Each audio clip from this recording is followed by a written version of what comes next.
Hallelujah. Amen. Amen. Amen. I want to pray again once more.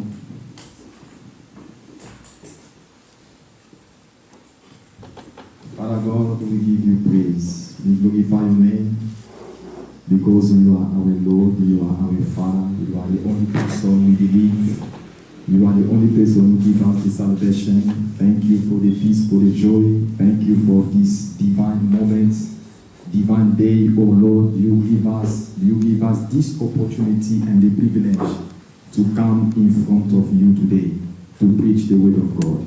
Father, have your mercy for everything.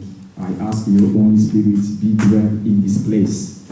Let your anointing of the Holy Spirit come to teach your people, come to tell your people words, oh Lord, everything is able for them. And we bless your name, we glorify your name. We send away all the contrary spirit must be away in this place in Jesus' name. Bless this church, bless the beginning and the end, oh Lord. Be with us in everything we are going to do in this place. And I ask your Holy Spirit to be in control of everything. That's the reason why we ask you and we invite you to be among us. In Jesus' name we pray. Amen. Amen. Amen. Amen. Na pesi nzambe merci. Pote nzambe wana azamalamu. You are going to interpret or not? No. Oh, it's all right. Everybody can hear? Yes. Oh, na pesi nzambe merci oyo apesi biso makasi apesi nga souffle et vie à côté ma liboso na bino na mokoma lelo. Pona côté ya maloba na nzambe nzambe oyo abateli biso pe abateli nga tout au long de la semaine apesi nga makasi lelo pe apesi nga monopole apesi nga pouvoir ya koya ya côté ma liboso pe na nzambe pona côté ya maloba na bibelobi que la foi vient de ce qu'on entend et ce qu'on entend vient de la parole de Dieu. Et nazo ndima ete na koyoka maloba oyo nzambe wana akozanga te kosunga ndeko moko azaka nesika oyo ndeko moko ya mwasi ndeko moko mobala azaka nesika oyo parce que nzambe oyo tosalelaka aza nzambe malamu aza nzambe oyo abongwanaka te ete na après midi ya lelo nga azondima ete le roi des rois azaka nesika oyo mpona kokata likambo ya mutu moko ete le roi des rois azaka nesika oyo mpona kosunga ndeko moko le roi des rois azaka nesika oyo mpona kokangola ndeko moko le roi des rois azaka nesika oyo mpona kopesa solution na ndeko moko le roi des rois azaka nesika oyo mpona kopesa esengo na vie ya mutu moko azaka nesika oyo. C'est pourquoi tout ce que nazosenga na yo ndeko na nga mwasi yo ndeko moninga yo ndeko mobali tout ce que nazosenga na yo ezaka ka focus liboso na présence en nzambe tala kulusi ya Yesu soki lelo oyo yo ondimeli maloba na ye bible zoloba okomona gloire en nzambe kaka bongo na yo. C'est pourquoi na komisi nzambe wana oyo apesinga mokolo ya lelo eza mokolo kitoko oyo abongisi mpona yo mokolo kitoko oyo abongisi mpona biso. C'est une journée qu'il a faite pour tout un chacun de nous.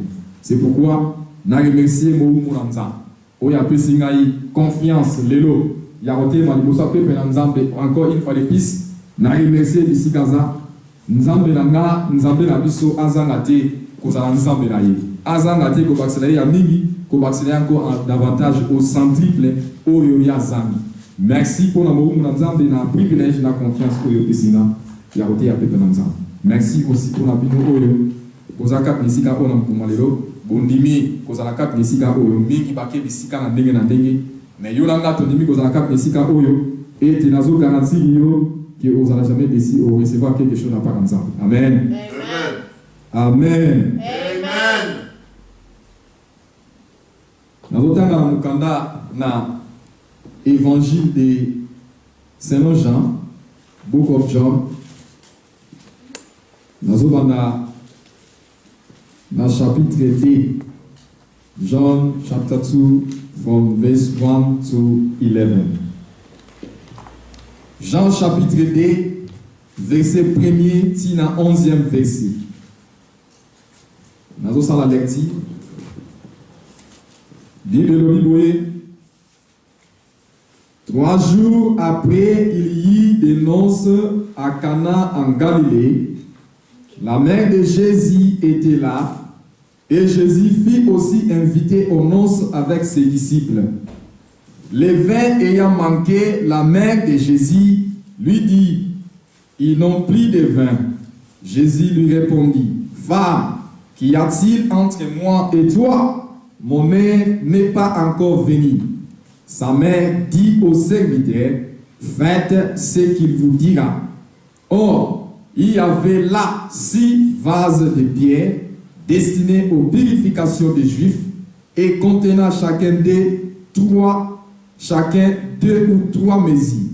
Jésus leur dit, remplissez d'eau ces vases. Et ils les remplirent jusqu'au bord. Puisez maintenant, leur dit-il, et apportez-en à l'ordonnateur du repas. Et il lui en apportait. Quand l'ordonnateur du repas, il goûtait l'eau changeant en vin. Quand l'ordonnateur du repas, il goûtait l'eau changeant en vin. Et sachant d'où venait ce vin, tandis que les serviteurs qui avaient puisé l'eau les savaient bien, il appela l'époux et lui dit, tout homme sert d'abord les bons vins, puis les moins bons après qu'on s'est enivré. Toi, tu as gardé les bons vins jusqu'à présent. 11. Elle fit à Cana en Galilée le premier des miracles que fit Jésus. Il manifesta sa gloire et ses disciples crierent en lui. Amen. Amen. Amen. Amen. Vous voyez si vous Totangi na mukanda na Jean chapitre 2. Tobandi na mukanda na Yambo. Na premier verset qui nous a verset 11. Jean chapitre 2, j'ai commencé par le verset 1er et j'ai terminé par le verset 11. Alléluia. Amen. Alléluia. Amen. Landanga malam maintenant. Alinito to le belaka moi minute muke et bogoli bisanga aussi pour n'arrêta. Na kuta na moi kokoso na kungi porta makamno zali na kati j'allais appeler depuis très longtemps mais malheureusement nazali bolukango na bukina na mona nti na kungi nzambe parce que bibelobi la circonstance que surtout kungi nzambe nzamba yeli pour ça avec bon mais sans plus tarder to koti na mona na likambo tozolobela na likambo etali les vins nouveaux, les vins nouveaux. Alléluia. Les vins nouveaux. Nalité ya ototangi na mukanda ototangi na livre ya Jean chapitre 2 verset 1er na verset 11 bazo bela biso li solo moko et salamaki na mboka ya Cana. Babi na mboka Cana il y avait une fête.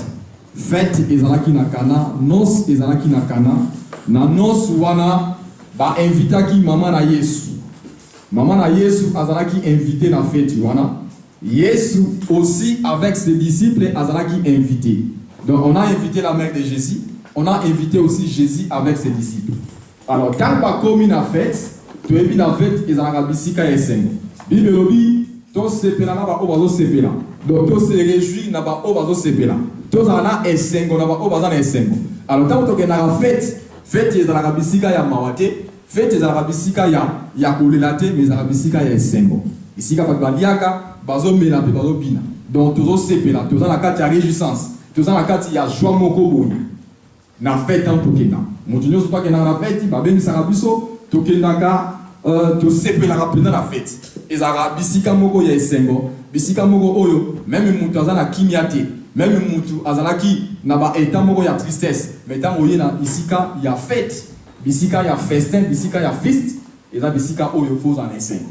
Eza bisika oyo mutu nyoso tu azalaka penza la joie. Alors Yesu azalaki invité na participer na ye, maman na Yesu aussi azalaki invité. Alors dans bakei bibelobi balé bameli, basepeli pe, babina ki pe certainement, wana selonga, babina ki pe pour na fête ba babina, na fête ba baliak, na fête ba bamela. Mais au dépendre na yo mutu olingi kolia, na yo mutu olingi koliati. Alors comme na moment au bibelobi que masanga esili masanga esa nini esili siko mama na Yesu ayepa Yesu ayebisi alobi masanga esili. Yesu a répondu à maman nini yonanga ngonga nanga ne kokite. Moi je dois terminer la mission que le Père m'avait donnée. Fona si ça mosala oyo papa pesinga. Problème ya yo nini yonanga. Ala kei pa ba disciple ya Yesu. Ayebisi Yesu, ayebisi ba disciple na ya lobi na bango, bosala nyonso tout akoyebisa bino. Pona ni tout simplement parce que la mère de Jésus lui-même ayebaki ke mwana na ye azalaki kotosa ye. Mwana na ye azalaki na botosi envers ye. Soki aye ayebisi ye likambo oyo asengi ye, service oyo asengi ye, ayebi ke na suka nango, finalité nango mwana osala nini? Akosala oyo mama asengi ye. Ayebaki yango bien ke mwana na ye akodecevoir ye te. Ayebaki yango bien ke mwana na ye akosala oyo esengelaki asala. Pona nini? Tout simplement parce que ayebaki ke mwana na yaza mwana bilaka. Tango l'ange Gabriel ayaki pa Marie ayekoyebisa ye ke ndenge oza wana okozwa zemi oyo okozwa okobota mwana wana akomima relèvement na mokili akozala mokonzi ya bajuif mokonzi ya bayuda. Donc maloba wana oyo ange ayebisaki Marie azalaki na maloba wana ayebaki ete Yesu aza mokonzi, ayebaki ete Yesu aza mobikisi, ayebaki ete Yesu aza solution na ba problème, ayebaki ete Yesu aza la seule personne oyo azomema batu au-delà ya ba pensée na biso, ayebaki ete Yesu aza mutu oyo azosala makambo au-delà ya ba raisonnement na biso. Raison pour laquelle aye vers ye ayebisi ye ke mwana masanga esili. Neka tolobaka na mokili oyo na langage vulgaire tolobaka ke équipe pour la terre. Équipe ezala nini et pour la terre. Masanga esili. Siko présence na yo eza wana. Présence na yo eza wana. Donc Yesu faut ça quelque chose. Tanga yebisi ye ndenge wana a se limiter par la terre akeya yebisi ba disciple na yabi. Nyonso oyo yebisa bino. Bosala nini? Bosala. Bible continue le dit que Yesu a dit si ba disciple a dit bozo ba vase. Ba vase, il y avait 6 vases. Ba vase mo ezala ki bona ba jar. Vases ce sont des jars. Jar ba jar oyo ba jar ba mai. Ba jar wana ba vase wana ezala ki ba vase mo ezala ki destiné pour na ba juif. Ba juif bazali ko utilizango na tempelo. Pour na kosa la nini purification. Pour ba se purifier. Alors ezala ki chiffre, ezala ki 6. Point 6 parce que chiffre 6, il y a chiffre, il y a humanité de l'homme. Chiffre 6, il y a chiffre, il y a imperfection de l'homme. Alors, si nous sommes dans le jardin, tout le monde a la création. Nous avons qui il a beaucoup travaillé, à travailler dans mingi, à mis respiration, à travailler directement alors. Pendant 5 jours, il a beaucoup travaillé. Pendant 5 jours, Asali Moussa Mounene Namukili a créé Nyoso, Azoke la Nyoso, Banzete, Bamai, Nyoso, tout le monde a forêt, ma végétation, ma savane, à Keli Nyos. Et le 6e jour, Ezaki Mukolo Oyo Nzambe, à Kelaki Moutou. Il y a un moment où il y a chiffre 6, et ça chiffre, il y a imperfection de l'homme. Alors il y a un moment où il y a disciple, juif, il y avait 6 vases. 6 vases, voilà, ils ont appris Moutou. Azam mutu na masum mutu azam mutu oyo esengeli a se purifier toujours mutu azam parfaité mutu azam imparfait donc ça na masum kat na biso to sumu kaka kat na biso to beta rapé ma baku siko photo le kana purification donc les chiffres 6 et un chiffre ya mutu et un chiffre il y a place nzambe akelaki mutu ayi ko se reposer le 7e jour mais le 6e jour ezaki mukolo oyo akelaki mutu il y avait 6 vases. 6 vases wana ezalaki wana nzamba Yesu ayebisi ba disciple abi bozwango bo remplir yango na mai. Les disciples aussi batosi maloba na Yesu bakei bazwi yango batie mai ndenge moko pe kaka na vi na biso Yesu azoya azotia mai na ba vi na biso azo remplir ba vi na biso na mai. Mai c'est les signes de la parole de Dieu. Donc Nzambe azoya na vi na yo na vi nanga azotoni sa vi na biso na mai azotoni sa ba famille na biso na mai azotoni sa mabota na biso na mai mai eza na rempli mai efulu kama kata momo na biso mai c'est quoi mai eza tout simplement maloba oto zozwa maloba oto zoyamba ya moni bible zoloba ke soki yo ndimi na maloba na Nzambe okomona nkembo na Nzambe.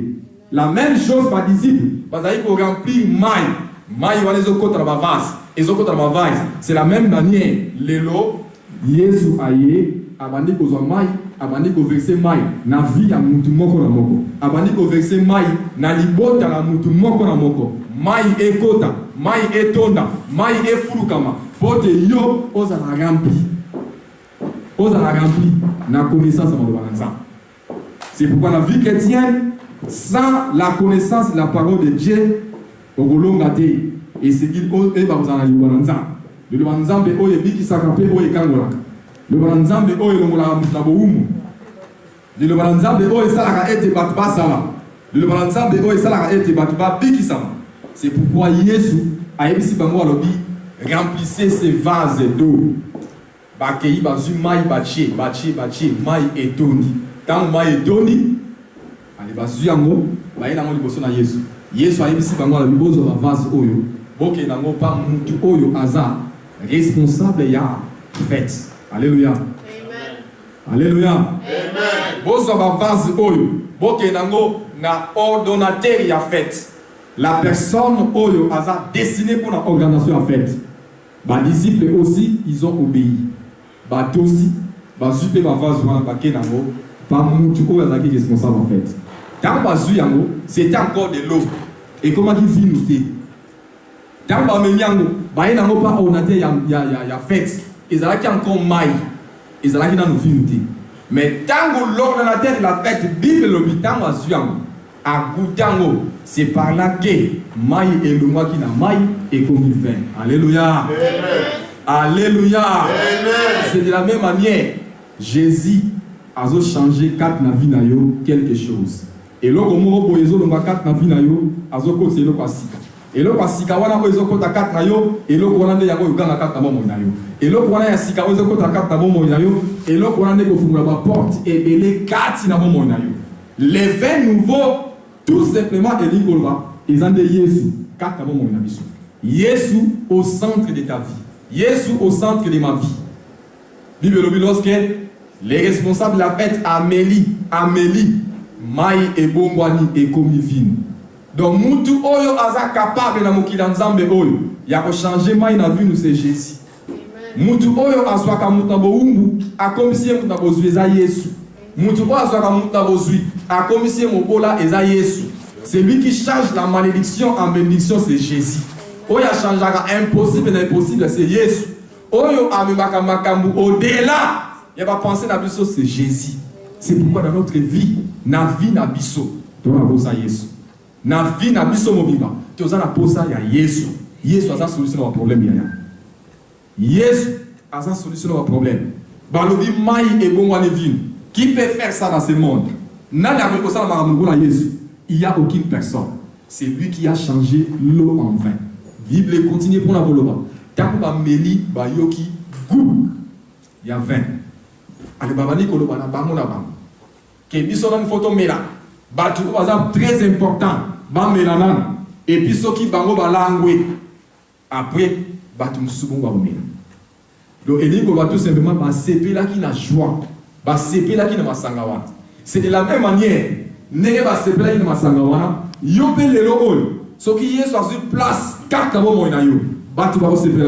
même si les amis na batu oyo, ba inaka yo, batu oyo ba cholaka yo, batu oyo ba bwakisa yo, batu oyo ba kima yo, mais aussi longtemps que ozana eloko na nzambe kaka mo na yo. Aussi longtemps que ozana Yesu kaka mo na yo, même si ba kimi yo, même si ba bwakisi yo, problème ezate. Si ka ba ke nzela et pesama pour la montunyoso et pesama ka pour la bangotie bango ba kende yo pe okende mais tant yo okende et loko wana oyo et kota kat na yo batu ba ko mona yango ba ko yeba ete ya solo nzambe wana aza nzambe malam ozo sana tira bon mona yo. Alléluia.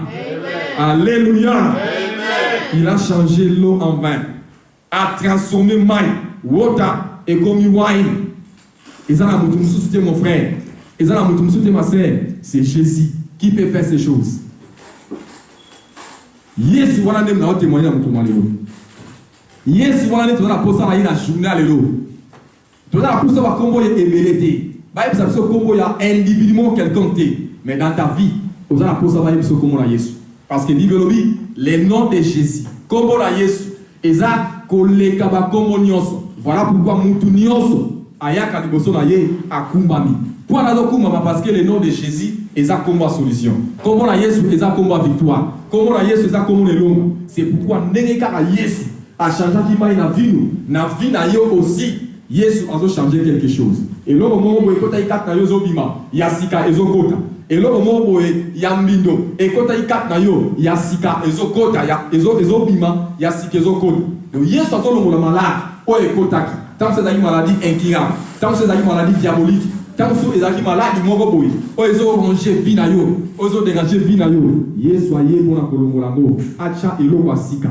Azokosa eloko sika. Eloko sika azokosa kata yo, eze eloko nzoto. Eze eloko nzoto. Eloko wana yango ne Yesu. Eloko wana yango ne za na power. Eloko wana yango ne kosala kati na bomoi na yo. C'est pourquoi na vie na yo, osala posa Jésus. Jésus a sa place kati na bomoi na yo. Yesu a sa place na vie na yo. Mais on a pas la mingi. Bible ne zoloba. Azobeta na porte na yo. Abeti, a frappé. Au moins, tu as pendant très longtemps, sans le savoir, que Yesu a zobeta pour ngala fumo la porte pour yakota. Mais le loi est bisayo, que Aza capable, pour cause de l'eau, si kaka mo monayo. Aza capable, pour quelque chose de bon, et kota kata mo monayo. Et l'eau, voilà ce qui est côté.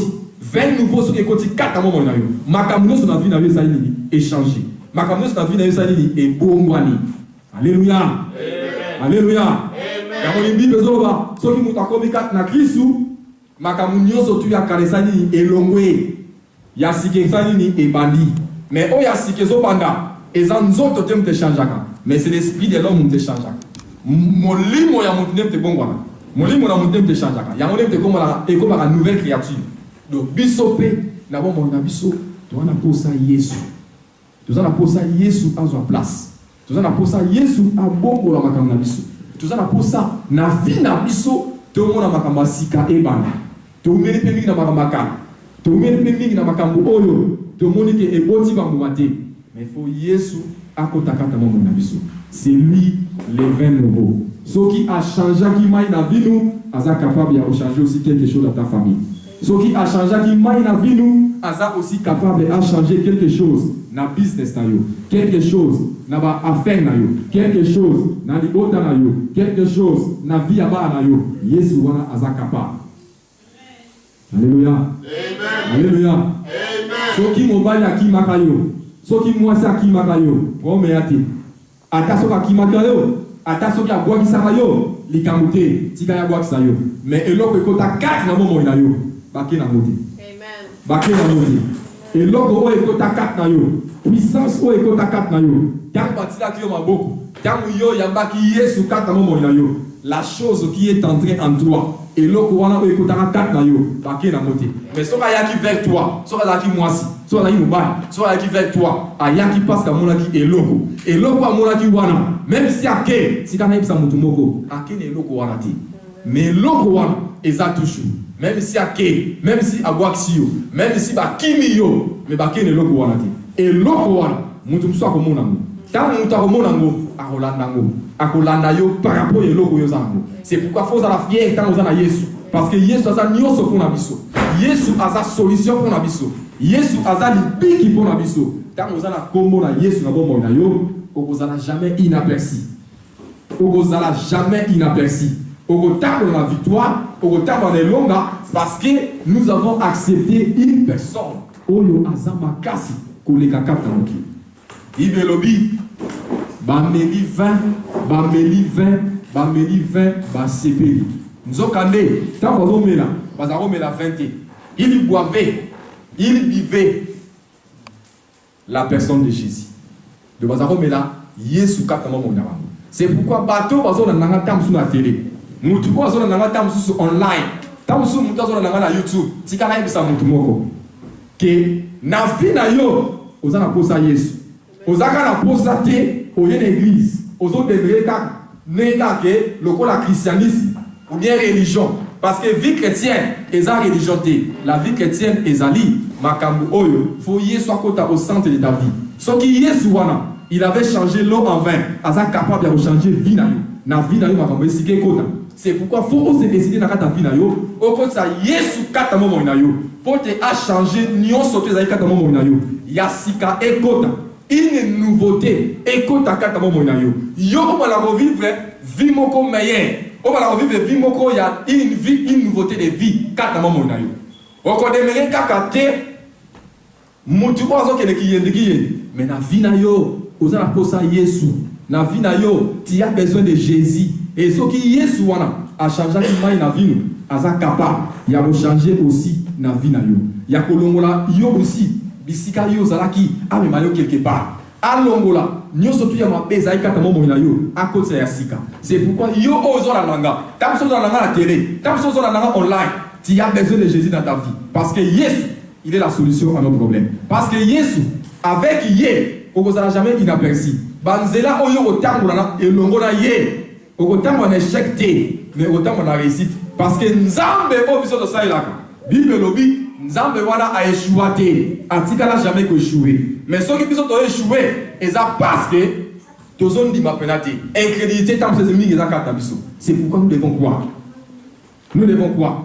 Parce que dans autant on a commis, tout le monde a fait la souka, Bible lobi, même pas disciple, bandimela ki Yesu. Bandimela ki Yesu. Il crie en Jésus. C'est pourquoi Bisso aussi, il faut tondima. Nous devons croire. La vie chrétienne est la vie yakondima. Bible Bisso qui ondimi. Ce qui ondimi. Et si tu crois, au monde a gloire na ye. Si vous avez gloire na yo, gloire na Yesu katamo na yo, il faut ondima. Il faut croire na Seigneur na ye. Il faut croire na puissance na ye. Il faut croire na makambo oyazosa. De ce qu'a changé qui mbaï na vie nous aza capable aussi ya changer katamo na yo. C'est pourquoi Yesu wana aza la seule personne ou azomema makambo au-delà. Comme makambo au-delà de tes pensées. Azomema makambo au-delà. Il agit au-delà. Il y a pas raisonnement na biso. Azo agit au-delà. Il y a bisika au biso do kanisa. Ko agit au-delà. Et lui on va tout simplement ezala mutu moko boyi avandi. Azo lukaliba, azo lukamukanda, azo lukamwasiaba. Mais Nzambe, qu'on agit au-delà, et dit qu'on va tout simplement, Nzambe aye a disposé d'abord mon inayo, moisi, masuki na moisité. Aye deke, n'est pas question moisi, n'est pas question libana, a question moubana. Vous en avez besoin ni, vous en avez besoin ya mabota. Nzambe aussi mabota a disposé d'abord mon inayo. Asuki wanate, aye deke bana oya pesio, il faut pas lire, azumbo. À disposer la bombe inayo à ceux qui vont la terre à éduquer bana wana il faut pas que les classes il faut pas là à zunda à disposer la bombe inayo c'est ça ce qu'on appelle agir au-delà il y a pas penser na biso au-delà et pas raisonnement na biso donc Nzambe wana aza capable il y a ko ça na makambo au-delà mais pour mes aka ndeyo soko ndimeliye soko mitiki et pas inaye soko mi bonzi et pas inaye il y a ko ça il a eu à minene à quoi agir au-delà de nos pensées. Au-delà même, il y a des limites dans biso. Parce que Nzambe autre semble là. Asa Nzambe moko ordinaire. Yende mutu amema makambo de l'ordinaire vers l'extraordinaire. C'est pourquoi tout ça na pour ça. Il y a kondimela Yesu wana. Tout ça na pour ça Yesu wana asa la biso mama minene. Mais bon mes biso de to ba kondima. Et so ton limite. So ton limite na Bible lobi. To mo na gloire na ye et que se manifester quand on a biso. Alléluia. Amen. Alléluia. Amen. Bameli masanga, bameli 20, ba sepeli. Et sepeli si bamo. Zokane, o bazali ko meleza ki Yesu. O bazali ko mela ezalaki Yesu. Yesu so azaka kama monga yo, makambo yo sote ko changer. Ce qui Yesu azana vie na yo, o remona que vraiment au recibir changement mon principe total kama monga yo. C'est pourquoi la chose la plus importante est ça. Kakato accepter Yesu katamo mon abiso. Ah ça il a besoin de ça minene. Ah ça il a besoin de minene. Makambo oyo yozo kokate. Yesu wana za capable vona osana. C'est pourquoi nous sommes aquí pété. Si que comment facile na bomo na yo. Nous sommes tous aquí difficile et comment facile na bomo na yo. Oyo mona ki ete ozo kokate. Koka yango e mona Yesu. Oyo mona ki ete eza ba situation moko penza ozo sur la solution te. Yesu appelle ça yo solution à problème wana. Parce que tout ça, Nzambe malam. Tout ça, mais la Nzambe oyo à l'existence des choses qui n'existaient pas. Tout ça, mais la Nzambe oyo a changé le mal en bien. Tout ça, mais la Nzambe oyo, ceux qui yo yé pas na yé, ceux qui yo ndimelié, ceux qui yo mitiki katamo monaye, y a vu contre la vie na yo, yo so katamo monaye comme yasika. C'est pourquoi nous devons changer même notre façon de concevoir les choses. Tout changer même notre façon, il y a rien d'église. Tout changer même notre façon, il y a kozaya. Il faut masika na bon na biso ekoda. Nous sommes capables, il y a même église oyo comme mayango au-delà. Il y a un ministère oyo comme mayango au-delà de notre pensée. Mais pour nous, biso, tous ceux qui ont la monde tous ceux qui ont la monde nous devons croire à la parole de Dieu.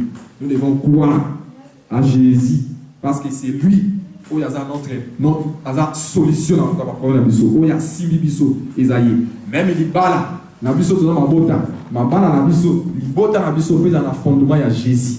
Yesu fait dans fondement ya bakamunyoso. Et ce qui est dans fondement mbonge koya, mupepe koya na gauche et koya na droite, mais puisque Yesu est au centre de toutes choses, tout le monde a été, tout le monde toujours inébranlable de Bible besoin. Donc tout le monde a pas ningana ningana te. Mais ce que tu as battu oyo, Yesu est au centre de, c'est par là tout le monde a la moi discussion mouke et lui m'a révélé. Moi querelle mouke et lui m'a révélé. Donc nous devons faire asseoir Yesu à sa place katamo mon abiso pour yakala et l'eau. Tout le monde va vivre maintenant ce qu'on appelle une nouveauté de vie. Tout le monde va vivre une nouveauté de vie. To yoki balobi, to yoki Yesu a bon molima la vie. Ils ont senga tout simplement que yo nanga. Tout le monde va mener vie à sika. Tu vas mener vie à sika n'engeni. Vie à sika. Tout simplement tant que tu vas vendre si Yesu. Quand tu vas ici, Yesu katamo mon abiso. Ya mon bible zoloba qui na ba oyo nyonso tu bandimela kaye. Après ça qui va au pouvoir. Ya kokoma bana ye. Alors soki yolanda to za bana nzambe. Soki yolanda nous sommes les enfants de Dieu. Donc même masumu et aux asuna pouvoir la bisoté. Même minyoko et aux asuna pouvoir la bisoté. Même ma souffrance et aux asuna pouvoir la bisoté. Même maladie et aux asuna pouvoir la bisoté. Mais aujourd'hui au monde beaucoup de gens malades ils ont rongé dans autres. Ils ont rongé la santé dans biso. Cancer est commis en vogue. Sida est commis peu la moi si bamouké. Mais cancer est commis en vogue. Ok Kinshasa ozongi boyeta moboya okomi a beaucoup malade. Ok Kinshasa okene malade tant ozonga boye ozongi après quelques jours boye okufi bakundio. Okene ki sasa malade tant ozongi boye babwa que le malade. Malade dans autres. Malade et bandi ko affaibli nzoto et bandi ko affaibli nzoto. Tout simplement parce que tozala nan zambete. Mais tant que Yesu azaka na momo na yo. Tant que yo sali une relation parfaite na Yesu. On dit ete Yesu azala nzambe na yo. Yesu azala nyonso kata momo na yo. O comme ça y est ami fidèle na yo. O mona ete nyonso kata momo na yo et vous allez bien changer. Et vous allez bien changer. C'est pourquoi faut to lamuka. Il faut to lamuka, to tika kola. Bible zombi elobi to lamuka na biso oyo tozolala. To lamuka parce que to komi na moment oyo to ko vivre un moment chaotique. Diable azaya ko telema. Azoluka mutuni na kozwa. Musa na ezaka puna ko bebisi. Musa na ezaka puna ko détruire. Musa na ezaka puna ko yiba. Musa na ezaka puna ko corriger. Mais Jésus est venu donner la vie. Bible zombi il est le chemin, la vérité et la vie. Oya ko tamona Yesu akotamba na ténèbres te na kotamba la na lumière. Alors si ko faut lumière wana engenga mwinda wana epela na mabota na biso. Mwinda wana epela bisika nyoso toza mwinda faut epela. Mwinda wana il faut epela même ici toza na Océanie mwinda wana faut epela. Même si toza soki na continent mini mwinda wana faut epela. Batu ba mona te ya solo nzambe na biso o to sambelaka aza nzambe mala. Aza nzambe oyo aza puissant. C'est un Dieu puissant, un Dieu miséricordieux. Parce que les dieux que nous prions, antika ba na été. Il me dit les malheurs à terre souvent les justes, mais l'Éternel en délivre toujours. Si on nzambe a okango na yo, soki yo on dimi si ko kata mo na yo, ni eloko mo ya sike kota. Si ko faut pesa nzambe place, eloko asika ekota. Eloko wana ya sika ya mutuya ekota kata mo na yo. Pour on nyoso te ko komela yo. Manœuvre nyoso tu ko ba ko sala contre ta vie, contre ta famille. Et ça n'a pas watté la moment. Alléluia. Amen. Alléluia. Amen. Si quand on a eu ça yo, place Oyoza. Bisika Oyoza. Oza na droit malam. Alors aussi longtemps que Oza na droit malam, tu es dans un bon lieu. Oza na esika malam, demeurer kaka.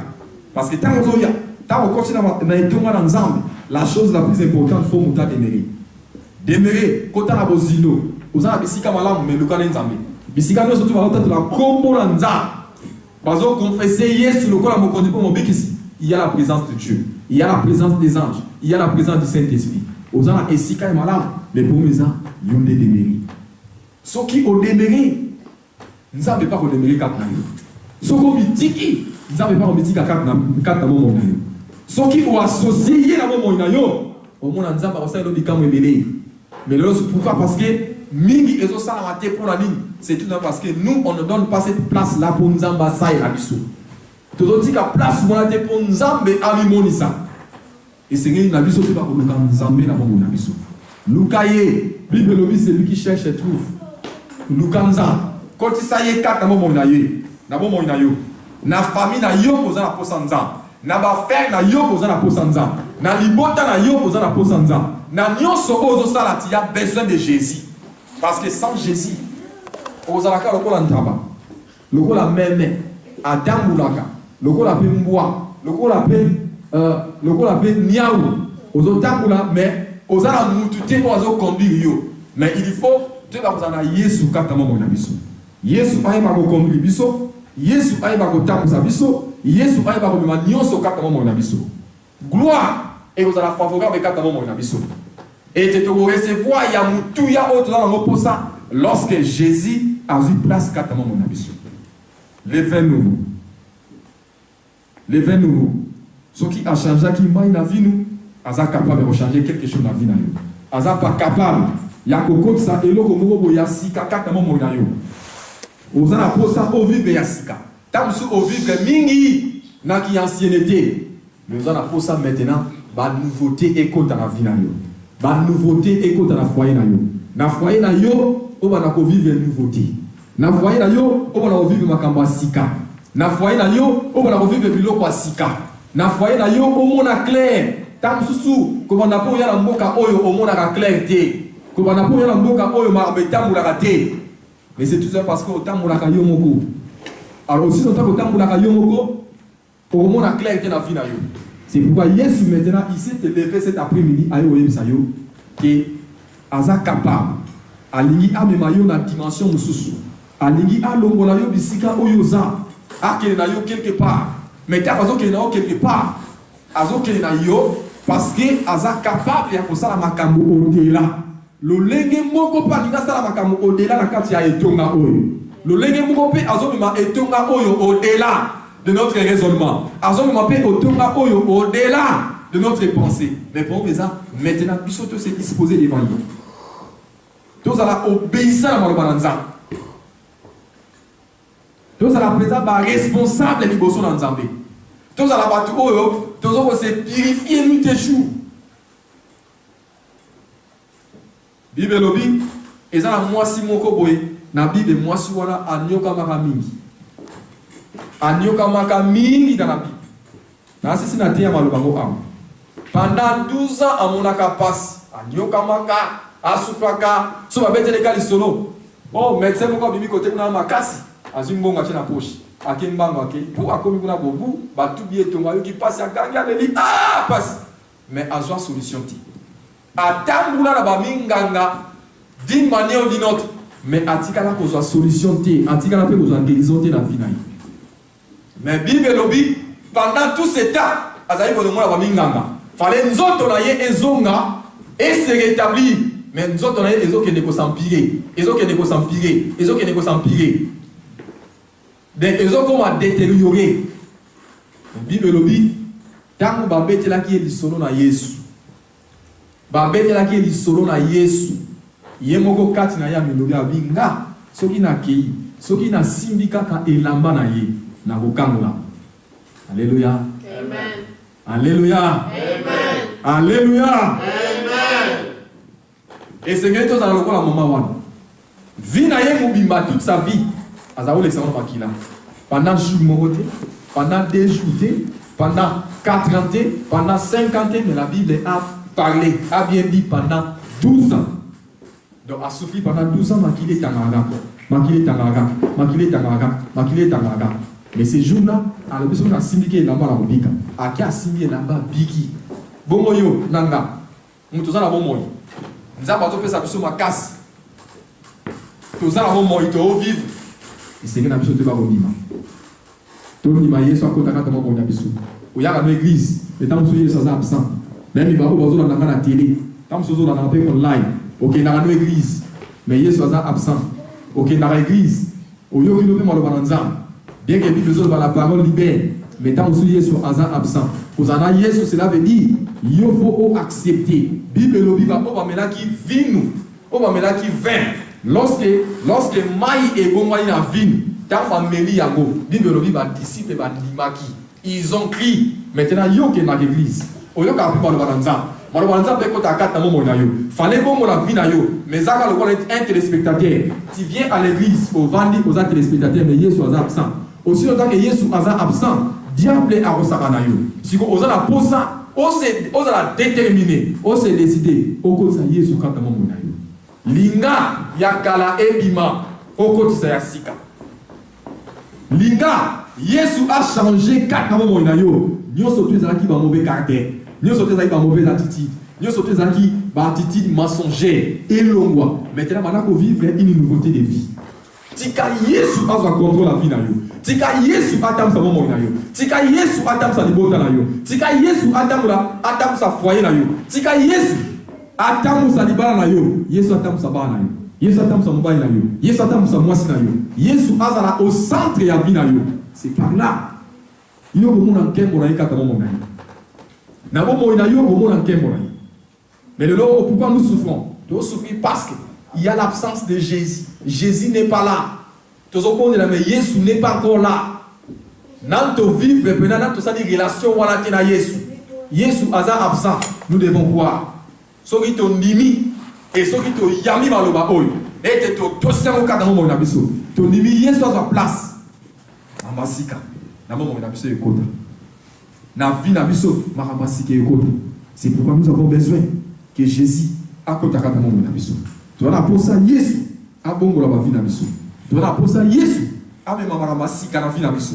Tu vas pour ça na vie nabisso. Nyon sotu ezalaki yakala elongo. Tu vas ko bota ya sika. Ko bota ya sika eza nyon sotu o eza ba critère o nzamba lingi. O Yesu alingi e ko takata mon nabisso. Il faut bisika yoza batuba yeba bandi mapenza pe ba yeba te nzambe oyo saela asa pena nzambe mala asa pena oya kena lora moki asa pena o azo mema yo au-delà de tes pensées asa oya azo mema yo au-delà de tes raisonnements asa o azo mema yo au-delà azo mema yo quelque part pour te même la vie na yo même la libota na yo o bana ko vivre bolamwa nzambe o bana ko vivre esengo na nzambe o bana ko vivre nkembo na nzambe on va vivre un miracle à Jésus. On va vivre un lam na yé sengo na yé. On va vivre seigneurie à Jésus na bon na yo.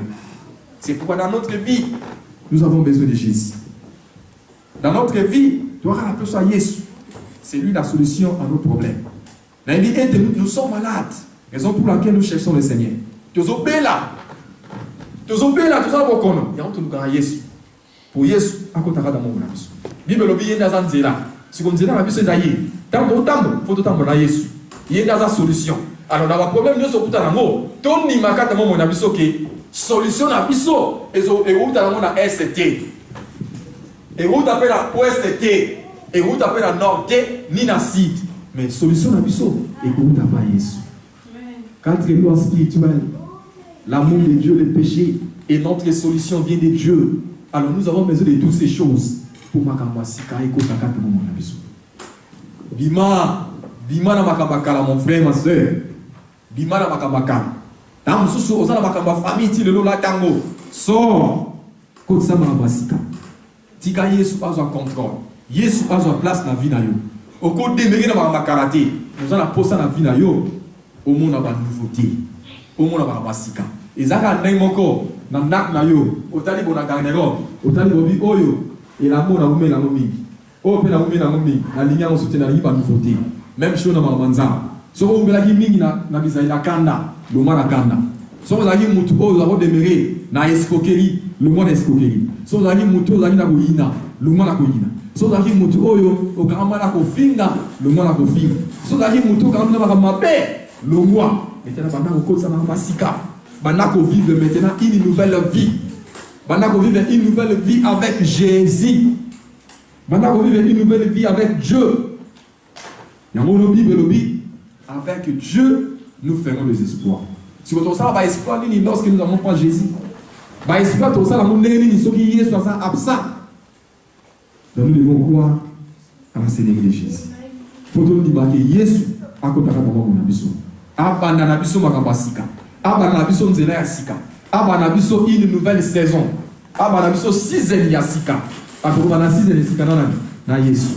Tu vas maintenant départ malam na Jésus. Ce qui est que la foyer na biso et la qui foyer moko ya minyangu na nyangu ya kobeta mabaku maintenant tout s'est décidé que bandango malamu maintenant et le mot na Yesu tous à la maintenant na détermination tout s'est décidé maintenant que maintenant tout le Yesu a kotaka ta mon Yesu ah tout le Yesu et que tout renouveler cet engagement et que nous voulons que Yesu ça la biso bolam que nzambe ça la biso bolam tout s'est décidé tout va maintenant kotambola et le mot na Yesu le lenge oyo abongola ki bay na vinu na vi na yo aussi na libota na yo aussi a changé makambo sika ekota makambo kala elongwa makambo kala wana soko tala mo malamu et soumis na yo na yo côté mais ce qui est important c'est quoi tu as besoin de Jésus il faut que Jésus entre dans ta vie pour a changer nyonso a longola nyonso ya kala ba kombo mingi to lataka ba kombo na pe sunga bisote même ko to ka kombo na Yesu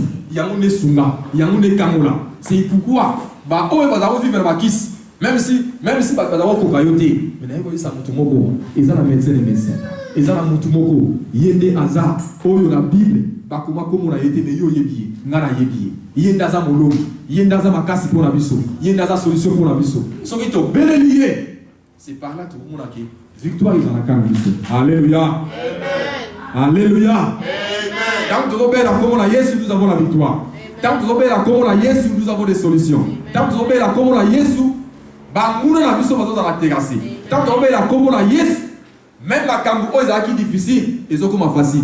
Et tant que nous avons la Yesu, comme vous l'êtes pas comme nyos, même banguna bazo s'enfuir à notre chemin. Alléluia. Amen. Alléluia. Amen. Pour ça Yesu nous avons mon frère. Nous avons besoin de Jésus. Yesu a côté ça va masika. Nous surtout na vie na biso to na posa ekoma ya sika yakala elongwa bisaï mabe elongwa alors le lenge oyo to sa katne sika oyo yonanga to limito banda maintenant c'est départ wana elongo na Yesu to banda c'est départ na Yesu il faut makamba sika et pour ta carte na mama na biso makamba sika to banda mo ka église na biso makamba sika to banda mo ka na foyer na biso c'est pourquoi biso oyo to sa a il faut tout déterminer devant Dieu. Nous avons besoin de faire une église au Mosika, mais pour nous, par engagement, soutien, pour nous, Mosika. Pour nous, de s'engager comme il se doit. De côté dans chiffre 5, chiffre il y a service, chiffre il y a responsabilité. Par exemple, pour ça, on va Mosika. Alors, tout le monde maintenant, tout le monde maintenant, qui est Lelo oyo to libi Yesu akotaka ta mama biso to banda une nouvelle départ to banda départ moko ya malam elongo na Yesu awa kotika ta mama biso to banda départ malam elongo na ye pote amema même église oyo amema ngo odila pote to banda kobuka mbuma abana une nouvelle saison abana une nouvelle année mais ezala maintenant saison oya yo po yo banda kobuka. Tant sous oya mi mume na mboka oyo buka raté mais o bana kobuka mais ce que bana kobuka tant okena Yesu alors ndima maintenant ko za déterminer que nyonso na bono sala fona sala ngo elongo la nzambe pour na longa pour ce que yo moko il est vrai que o échouer mais tant okena Yesu o échouer parce que ni pas la Bible babi que nzambe na biso a échoué abunda bitumebele mais mukolo moko te a échoué muta échoué razaka mumuna. C'est le diable qui échoue. Mais Dieu n'échoue jamais. Si vous avez échoué na vie na yo, o échoué te, autant on a merveille, autant on a bolam, autant on a seigne, autant on a bozui, autant on a de gloire en gloire, autant on a de victoire en victoire, d'élévation en élévation. Vous en avez pour ça, on a départ dans l'âme de Yesu. Yesu a côté de mon yo, pour ma kamuna yo, et comment ya sika. Ya kala elongo, mais au bout de ma sika kat mon yo. Alléluia. Amen. Alléluia. Amen. Vous en avez pour ça Yesu, kat mon yo. Bongo la qui va na vie nous, aza capable de bongo la vie na nous. Aza capable de changer vie na nous. Aza capable de changer ma bota na nous. Aza capable de changer business na yo. Aza capable de changer mon salaire na yo. Aza capable de remettre yo quelque part. Mais pour mes ça, yo accepter kaka ya roti les places. Koti kaye à la porte té. Azobeta pour yo fumula. Mais ozo soso la té que yeso azobeta kaka mo monanga pour ngana fumu. Mais ceux qui yo soso na mo monanga yo que o fumula azo place. Ce qui a eu place quand on a eu, nous sommes tous quatre dans la vie nayo et bon wani. Alléluia. Amen. Alléluia. Amen. Si quand Nzambe na biso adorokum, ya moke te mumisa ki pona pe Nzambe. Izande oyo telemesi ki ezali yo to boni na pona to clôturer maté ya oto yoki na mukomalelo na eli ete Nzambe azan Nzambe malamu Nzamba lobeli yo alobeli nga. Toyoki maluba oya bongisaki pona après-midi ya lelo. Toyoki yango malamu Nzambe ndem talobeli yo ngate mnalobeli yo. Mais soki kati na yo omimoni penate Nzambe ndem talobeli yo maluba oyo yoki oyoki yango okosenga grâce à Nzambe kata momo na yo. Nzambe akitsa grâce ya pengo na ye kata momo na yo. Ete na momo na yo o mene sous vie ya karaté mais on va vivre maintenant vie à sika. Et les vins nouveaux, écoute à quatre moments. Les vins nouveaux, c'est Jésus. Jésus, c'est lui la pierre angulaire. Jésus, c'est lui le Seigneur des Seigneurs. C'est lui le rocher des anges. C'est lui l'étoile brillante du matin. Et tu as besoin de cet homme. C'est lui le guerrier. C'est lui le victorieux. C'est lui l'homme de Galilée. Yende oyo to sangani kat pesika oyo. Bien-aimé, na yeko présenter Nzambe ya libandate. Nzambe ko ba balobelate. Mais je vais te présenter la personne de Jésus. Nzambe oya bongolanga. Nzambe oya longolanga akangolanga. Na ma pouvoir ya ndoki ya paranga. Mais aujourd'hui, je suis là. Nazo sa ila Nzambe wana.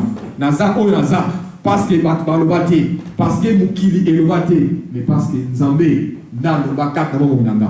Akotsa oya mutu ya kata momo nanga. Et voilà pourquoi lelo naza na confiance en Nzambe wana to sa ila Nzambe wana. Bandaka kubundi la kata motema na yo. Bondi na Nzambe yebisa Nzambe nkolo na yo ki maloba na yo. Merci pour la maloba na yo ki. Kasi yo sunganga parce que ngambo na makasi na kokate sunganga nkolo na koma ya sika. Nyoso kata mo na ma ekoma ya sika. En fait que na ba vivre une nouveauté de vie. Te bondi na koma na Yesu. Mon Dieu, mon roi, nous te bénissons, nous te disons encore une fois de plus merci parce que nous savons que nous sommes là. Olobeli biso Nzambe na bikama, olobeli pepe na yo, olobeli biso na kati église oyo Nzambe, olobeli biso kolo, otalisi biso ko ezaki pari ya maloba na yo Nzambe. Toyoki maloba oyo kolo, tolingi to vivre maloba oyo Nzambe. Tika lokumu peke mon kolo na bikama, ezonga bobele epai na yo parce que oyo asalaka mpona biso c'est toi. Oyo asalaka biso bikama Nzambe na bikama ezali yo. C'est pourquoi merci. Pour le disposa qui va, pour le disposa qui fait de la yo, pour la toyo kamaloba na yo. Maloba oto yo ki Nzambe et ota kumaka tamite na biso. To vivre maintenant au Dieu. Il vit nouvelle kata mo na biso. Nyoso tu ya kala e kuma. Nyoso tu ya makala e longwa. Nzambe na bikama on est décidé. Pour te demander de vivre maintenant et le monde à yo. Te demander une nouvelle départ avec toi. Départ ya sika et le monde à yo Nzambe. Départ malamu et le monde à yo ngolo. Banda une nouvelle histoire de gloire et le monde à biso. Banda une nouvelle histoire de gloire et le monde à biso. Na kombo na Jésus. Voilà pourquoi tu m'as mis Dieu aux hommes. Dans le nom de Jésus.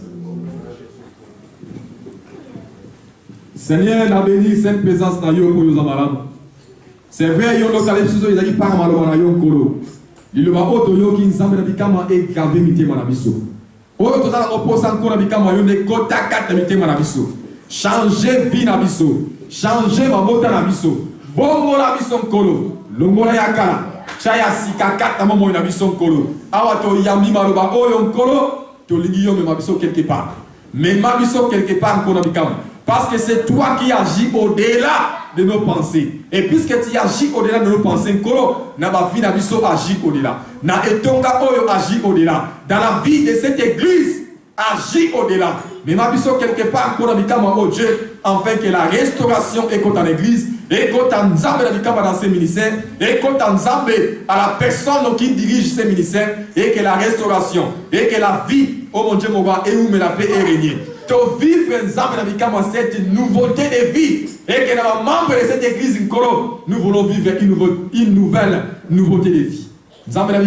Tika grâce na yo ezala répandue na likolo ya moko na moko chaki makoloka desika oyo pambola église oyo pambola ministère oyo mema ministère o musika nkolo yo nde monisa oh mon Dieu mon roi na membre de cette église à la vie de cette église nkolo bikamo to vivre bolamu na yo pe sengo na yo ya sika ebanda ya sika ebota ya sika nkolo bikamo oh Dieu to vivre pe to mona yango na momo na biso na komo na Yesu to kubision nzambe to sengio merci ton étolio peut te élever yo manifester bolam na yo et sengo na yo likona biso ba na yo na kombo na Yesu Christ te bombe Congo.